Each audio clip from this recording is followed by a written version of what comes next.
অভিষেকেই এক ঝকমকে ৬৭ রান করেন তানজিদ তামিম। জিম্বাবুয়ের বিপক্ষে করেন ম্যাচ উইনিং এই পারফরম্যান্স। চট্টগ্রামে প্রথম টি-20তে টস জিতে বোলিংয়ের সিদ্ধান্ত নেয় শান্ত। ৮ রানে প্রথম উইকেট হারায় জিম্বাবুয়ে। ক্রেগ ইরভানকে ফিরান মাহাদি। এদিন প্রত্যাবর্তন হয়েছে সাইফুদ্দিনের। ৩৬ রানে ৬ উইকেট হারিয়ে বসে জিম্বাবুয়ে। সেখান থেকে মানকার্ডে ওয়েলিংটন মাসাকাদজা করেন ৫০ রানের জুটি। তাদের এই জুটিতে ভর করে ১২২ রান তুলে জিম্বাবুয়ের বোর্ডে। তাসকিন শিকার করেন ৩টি উইকেট, সাইফুদ্দিন নেন ৩টি এবং মাহাদি হাসান নেন ২টি উইকেট।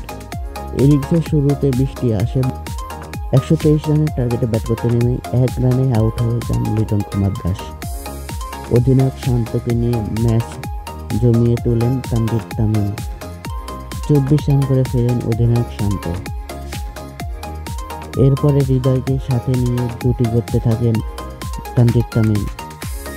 অভিষেকে 50 করেন এই ব্যাটসম্যান। তানজিদ তামিম ও হৃদয়ের অবিচ্ছিন্ন জুটিতে বাংলাদেশ ম্যাচ জিতে যায় ৮ উইকেটে। সিরিজে ১-০ এগিয়ে গেল বাংলাদেশ।